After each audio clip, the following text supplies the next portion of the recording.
Is true faith only for the chosen few in ministry? Absolutely not. This is Leah's story, a modern tale of how God still calls women to minister in unexpected places. Sometimes the greatest sermons are lived, not spoken.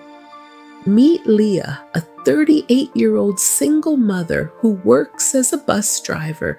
She never went to Bible school. She never preached a sermon.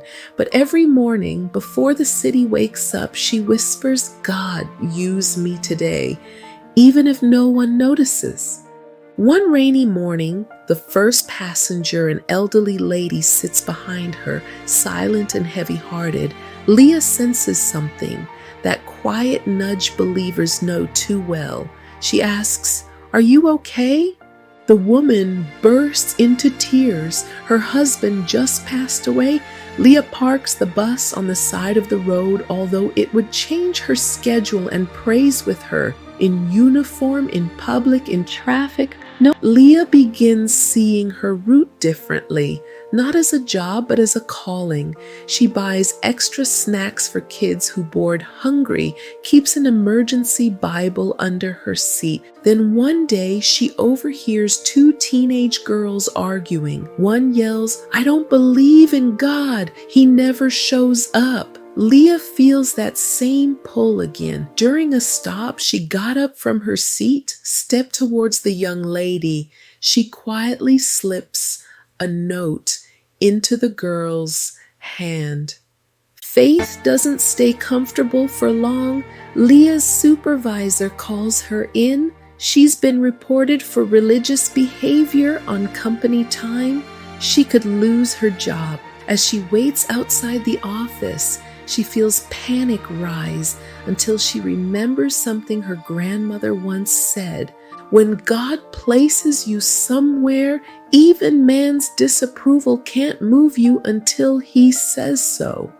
Inside, her supervisor hesitates. He confesses his wife has cancer and that Leah once prayed for her months ago. He says quietly, "Keep doing what you do.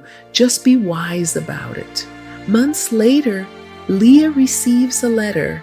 It's from the teenage girl she handed the note on the bus. "You didn't know, but I was planning to take my life that week.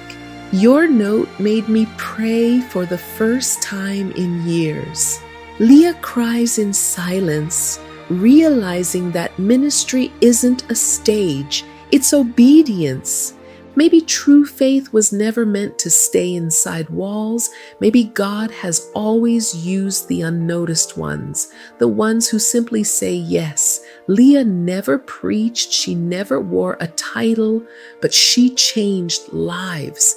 And that's what it means to live beyond the pulpit. And stay tuned for the premiere. Women Called by God. Women in the Bible, the complex truth about gender in ancient scripture. This is one of the most important and misunderstood topics in biblical studies. The answer is far more complex and fascinating than most people realize. Launching November 3rd, 2025. Discover the truth that still transforms lives today. Subscribe, like, and share if this message speaks to your heart. Their faith, their legacy premieres November 3rd. Subscribe and be part of the calling.